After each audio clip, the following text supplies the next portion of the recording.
How's it going, everyone? In this new video, I want to tell you whether or not it's worth buying a Huawei PS or PIS Plus in 2025 or 2026. First of all, I'm going to make it very clear that I'm only going to see how the phone is performing at this point in its life and also who these types of phones would be recommended for. Because if you're looking for a phone or a review, a booty call or whatever, I recommend looking for another YouTube video.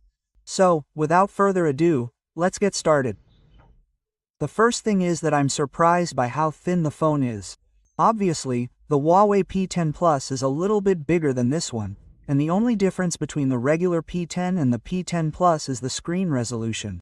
This one is 1080p and the other one has a screen that tends to be 2K, a bigger battery, and a better pixel density. Leaving that aside, I'm going to talk about how the phone behaves, and one of the things that surprises me the most is the cameras. It works great, it behaves very well, and in more complicated situations, such as in low light, the photos take really great. It seemed like it was one of the most up-to-date phones, considering that this phone came out in 2017. And the two cameras, as I explained, one is the main one and the other is for portrait or depth mode. Well, the performance is pretty good, it works great. The only thing is that you have to keep in mind that this is a 60Hz screen, so you're going to see some things that are going to be a little outdated. And as for the Android version, it's still on Android 9, or a NUI 9.1. But one of the advantages it has is that at least we still have Google services and we can use the Play Store, YouTube, Google Messages, and much more without any problems.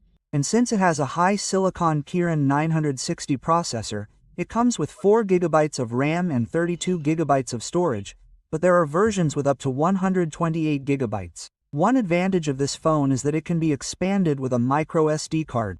I think it can be expanded by another 128 GB, but anyway, the phone works great.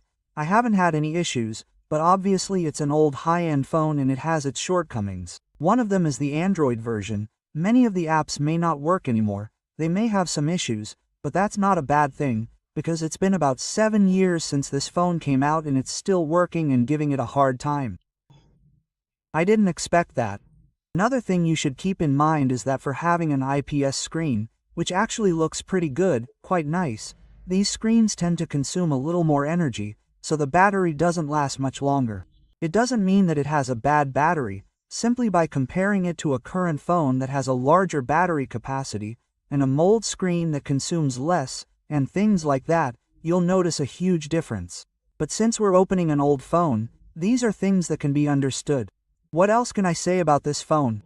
I would recommend this phone if you want to buy it, because for photos, as a secondary phone, or things like that, it's pretty great, but as a main phone, I don't think so, because of what I told you, the Android version issue. What else can I tell you about this phone?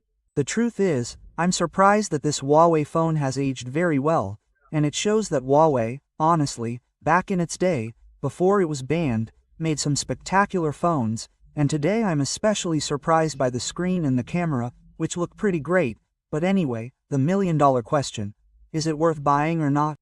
The truth is, yes.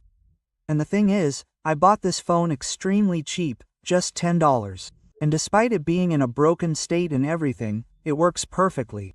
But obviously I think this phone is a little undervalued because these are some of the few Huawei phones that are still functional and that have Google services, right out of the box, before they started the whole problem of stopping distribution of Huawei phones without Google services. And well, I have nothing else to say about this phone. If you want to buy it, do it, but as a secondary phone or if you really love cameras, on a low budget or for multimedia use, it is highly recommended. And well, I hope you liked this video.